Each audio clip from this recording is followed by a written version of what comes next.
Hello and welcome back to What Heather Did. I am Heather and today I'm participating in the Silver and Gold Challenge hosted by Crystal the Crafty Creech and co-hosted by yours truly. And the challenge was to, make something silver or gold, or in my case, clearly silver and gold because I can't decide. So, first, I'm going to point out that it is sometime in between Christmas and New Year's, and I have no idea what's going on. I almost didn't finish this because I didn't realize what day it was. But it's finished. Almost. Sort of. So, I forgot what I was going to say. Cut. So, there will be a link in the description below, and right here there'll also be one at the end of the video. Be sure to check out the rest of the videos in the playlist. So, a little bit about my piece. I found mine at a garage sale, I think in July, and right now my TV doesn't sit on this, but see all my there's my modem and all the, yes, I have DVDs, videos and stuff sit up here. It's just on those shelves from the store. And I found this, it was a desk, and I was like, oh my gosh, that is exactly the right length to fit in this little space, because right over here is the hall that goes to my kids' room.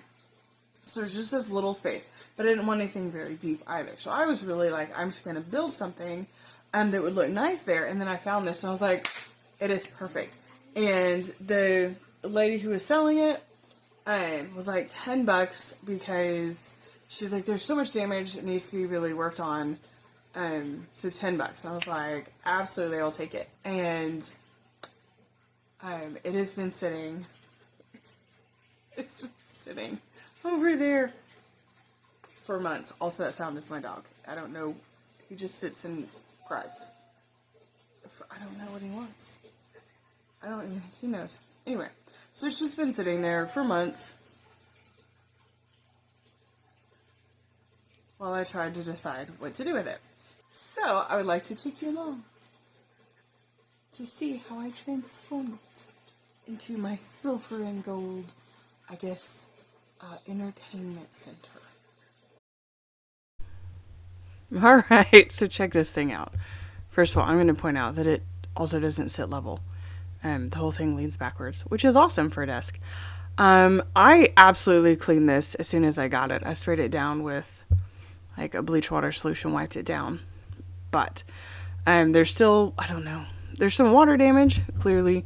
Somebody poking very regular pinholes. This drawer was sticking, but it actually turns out that drawer didn't go there. Once you put it in the right place, it worked fine. I don't know what the white stuff is. Is it mold, mildew? I don't know. Look, tape residue. They had taped the drawer shut because you don't want those coming open. And then a lot of damage on top. Old pencil sharpener actually screwed into the desk. And this is pine, so it's just soft wood, which just makes it, somebody just sat and stabbed. You could very easily gouge the wood.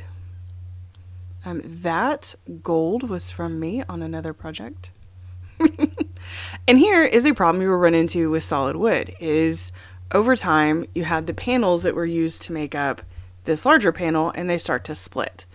So that is actually pretty common. The back was some kind of fiberboard.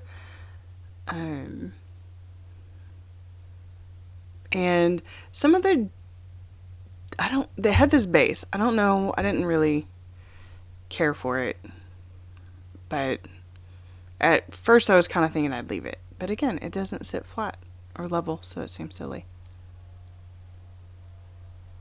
Alright, so here's what the base looks like. So you have these two pieces that are attached, and then there's just like a runner that goes across the front and the back. And here you can see where the boards have split all the way down. Structurally, it's sound enough because there are other boards inside that are the drawer runners, but that's not uncommon for, again, solid wood furniture. that is going to happen. And look, gum. I'm pretty sure it's gum. They just can't resist putting gum. Number 11 and a half. Number 11 and 3/4. And look, the drawer works fine when it's in the right place.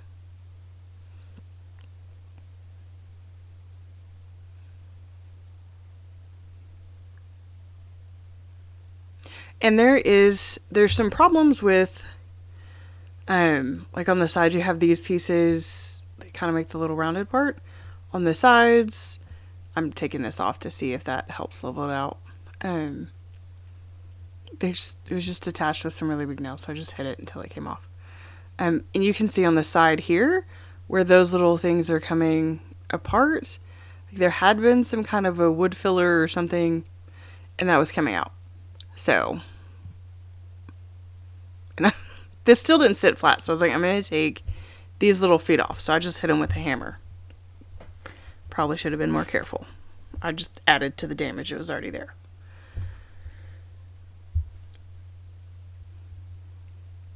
So, but anyway, you can see on the sides, that's kind of come loose. There was some, I don't know, joint filler, wood filler that used to be there. That's, some of it was still there and some of it wasn't. I didn't worry too much about it because it's old. And here was me contemplating my choice to take that off with that little cutout. But I needed the desk to sit flat.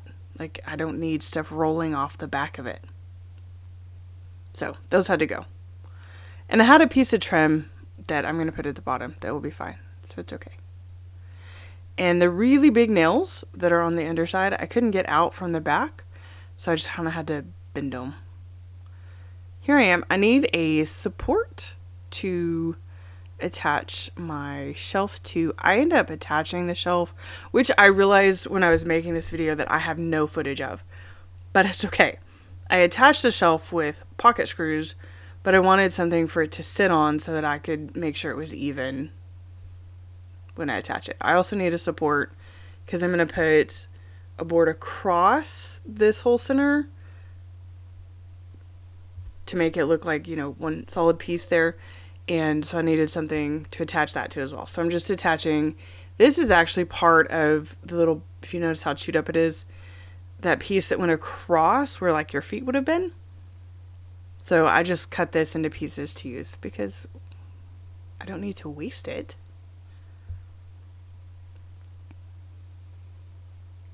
And then this is another one of the pieces that came off of the base that I removed that I'm going to use. And it's just going to sit right on top here. And you can see the shelf in the background that's sitting there waiting for me to attach it. But I have absolutely no footage of me cutting it, using pocket holes, or attaching it. I even did a whole thing with where I sanded down the front to make it all fit and look nice and kind of match what was already there. And I don't have any footage of that either. So, yay me. Okay, shelf pens, because I decided I wanted adjustable shelves instead of just fixed shelves. And this was really easy to do. This is my little jig. We used it before. You set your collet for the depth of your shelf pen. And here I am suddenly realizing that the back may be harder to do because I don't know if the front and the back are even. And I just measured from the top of the desk. Or not the top, but the board at the top. So I was contemplating my decisions, but I decided to just go ahead. So anyways, this little jig is super easy. You just use the little screws to tighten it down on your board. Decide on the depth you want. It even has little pins so you can lock it into place to keep everything aligned. I realized that to do the shelf pins in the back, I needed to take the back off. So I just, pop this off. It was in pretty bad shape anyway. Like there was water damage and it was kind of icky. So, and this was a very porous fiber board. So I was okay to get rid of that and not keep it.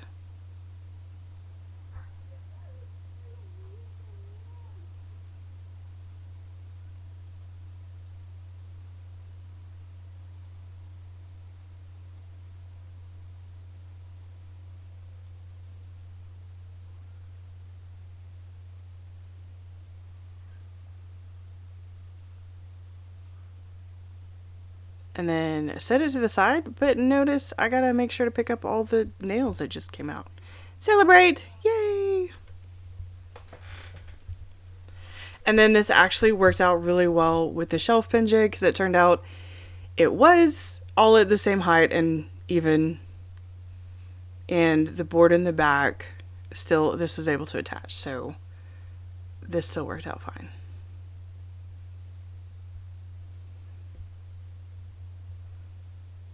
Fingers crossed. Okay, look at all these holes.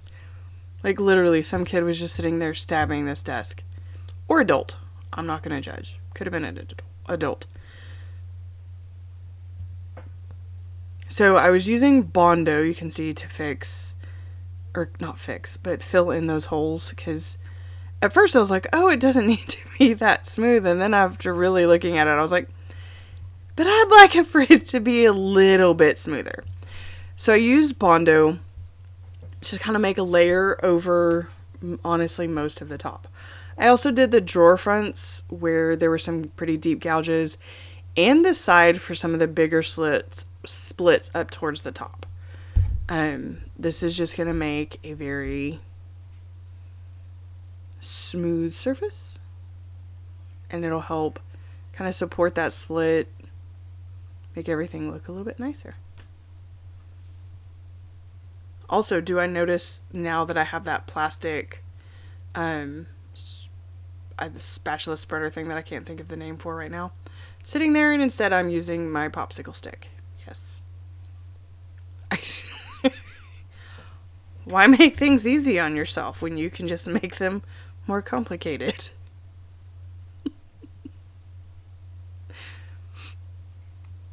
Okay, I decided to take the drawer pulls off. At first I wasn't going to, and then I was like, no, I'm not crazy about them, so I'm going to take them off. And my dog was very interested in what we're doing. So, this is a very old desk. You can see just from the type of screws that are in there. Also look at, it's just gross. Like, I'd already cleaned it too.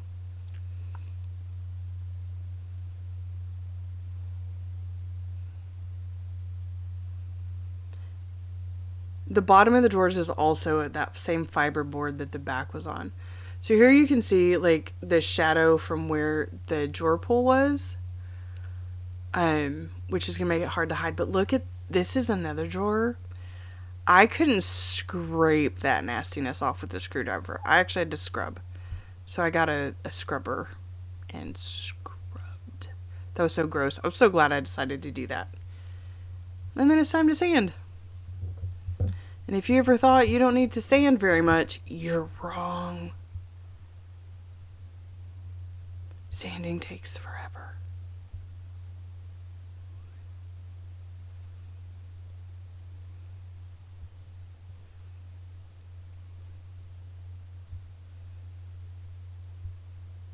Okay, so you can see, I'm just going to talk right now. So you can see the Bondo on this side. I kind of covered up the splits at the top, but I didn't worry about the splits at the very bottom. Mostly because I forgot. And this is sped up. Sanding takes a long time. You go slow. You don't really go this fast.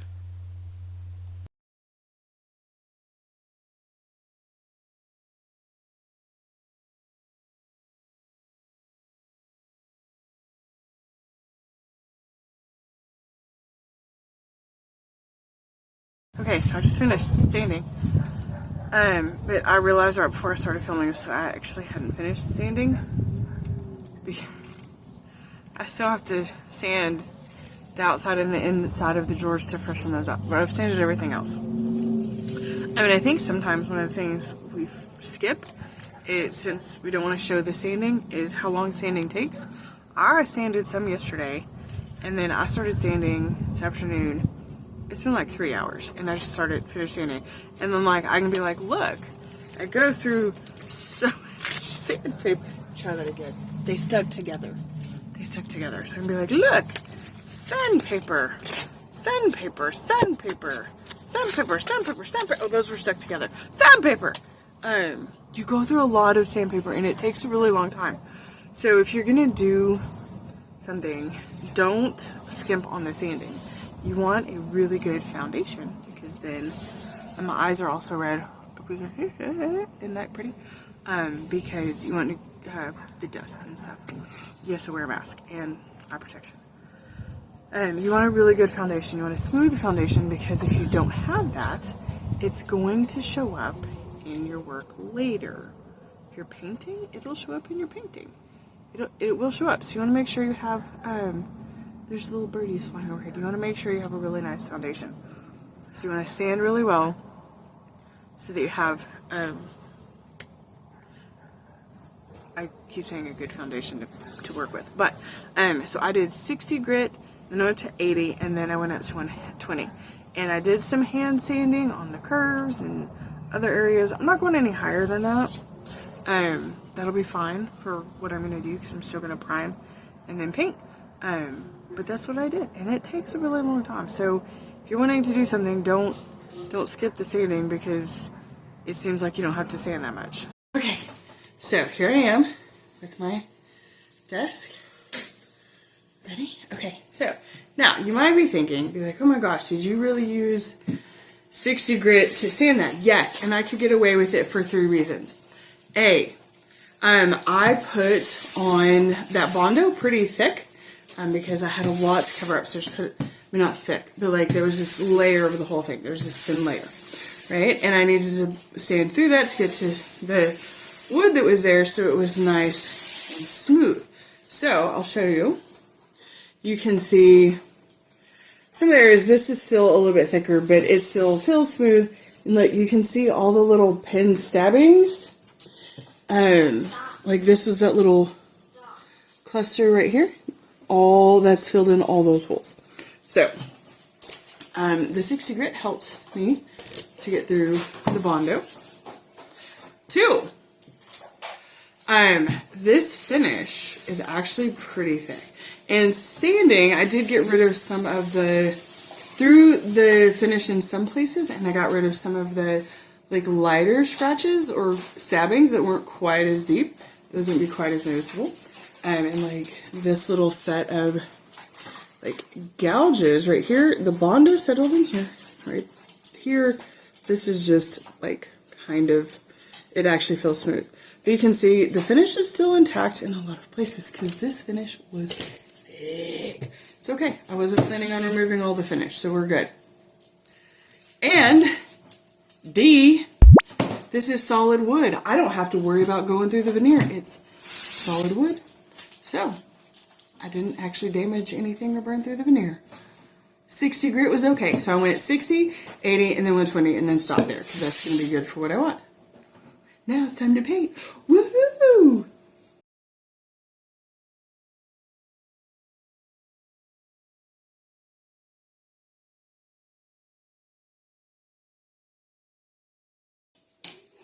Woo! That color is way prettier than I thought it was going to be.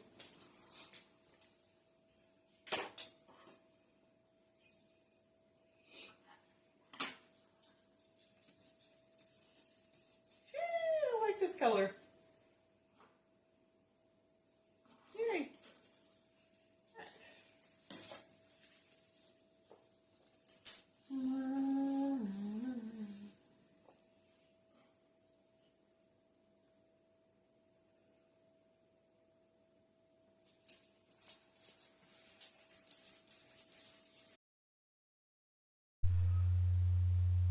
Alright, so you can see here I've poured it into another container.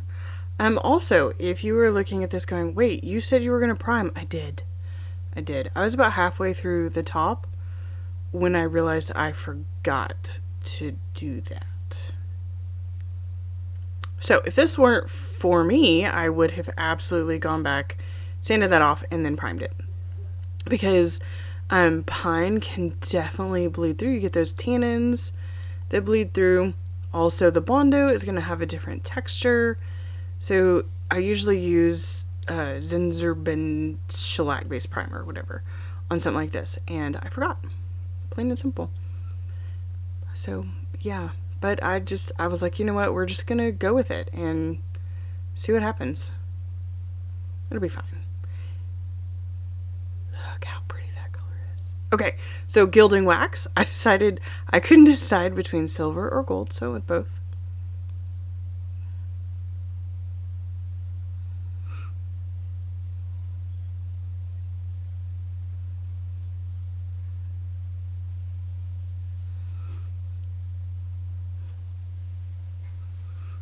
And you can apply it with a paintbrush or with your finger. Since I had such a large area right here, I was using a paintbrush. Okay, so my first idea was to do stencils and do like gold and silver leaf on the stencil. So I decided instead of using glue, I would use the spray on and just kind of block off. Look, you can see where the spray is. It's tacky. I was like, this is going to be so perfect. Look at Ollie. He's so excited for me. And I was just randomly going to put a little bit of gold and a little bit of silver in random places. Right? Perfect. Like, what could go wrong? I should not have started on the top. That should not have been my first. It should not have been, but whatever. So if you're like, wow, what could go wrong? Well, I will tell you, so doing this was easy. The spray actually worked fine. Here's where it went wrong. The leaf wouldn't come off. It was raised in the spots where the spray had been, so you can see the outline, but it's not actually coming off. I even took a very like fine grit sandpaper, and that still didn't work. So you can see the stencil. And I don't know if it was because I hadn't let the paint set enough, so it was still slightly tacky. No idea. If you know why, let me know. I gave that a little bit of a sand and painted over it, and we're gonna go with this wasn't even plan B. I was just sitting there going, what am I gonna do? I was like, oh my god, I forgot I have these transfers. And does Alice in Wonderland have anything to do with silver and gold? No, not really. But I love Alice in Wonderland, and I absolutely love these stencils, and I've been looking for something to use them on, so ta-da! I will say, I did kind of scratch the wood a little bit by applying the stencil, not stencil, transfer, but it's fine. So you just use your little burnishing stick and just rub that on, peel a little bit. It's not quite hadn't quite released, set it back down, rub it some more, and just keep going. I mean, honestly, is that not the cutest transfer? I almost said stencil again. Transfer ever? I love it. It's so cute.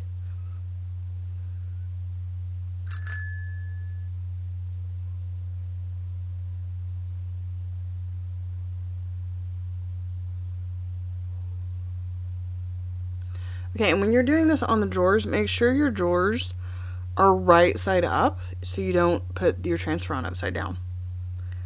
We'll talk about that later.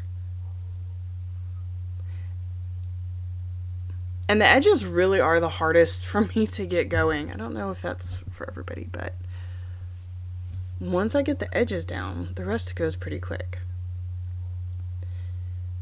And then after I take that off, I just take the plastic instead of using like a sanding pad, and I just use that to kind of burnish it. I don't know if that's what you're supposed to do, but that's what I do, and it looks nice. Okay, so for the top, I was determined to use gold and silver leaf.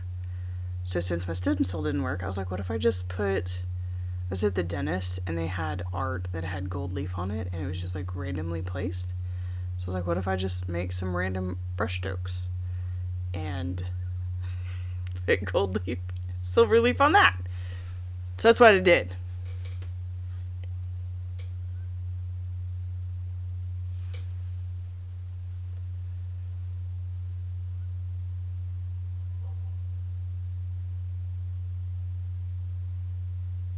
There is no rhyme or reason. These are all the little pieces from the other stencil. There's no rhyme or reason here. I'm just putting it wherever I want it. And I did do it kind of random and just move around and put pieces like in random places, because I was like, if I try to do this like in a pattern as I go, it'll look very patterned and probably won't look good. So I just randomly put it in places.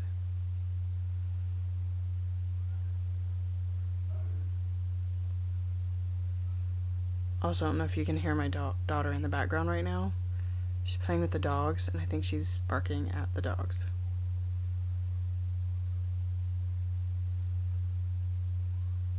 And after I brushed it all off, I took this wax, Miss Lillian's, I think, and I waxed it.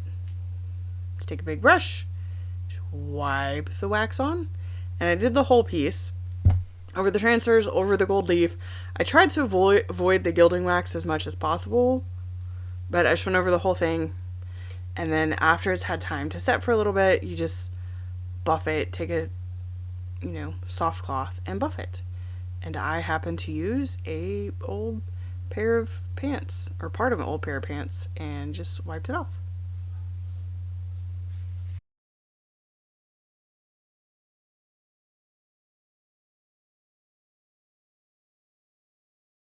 Okay, I'm almost done, almost ready for the reveal. Couple things.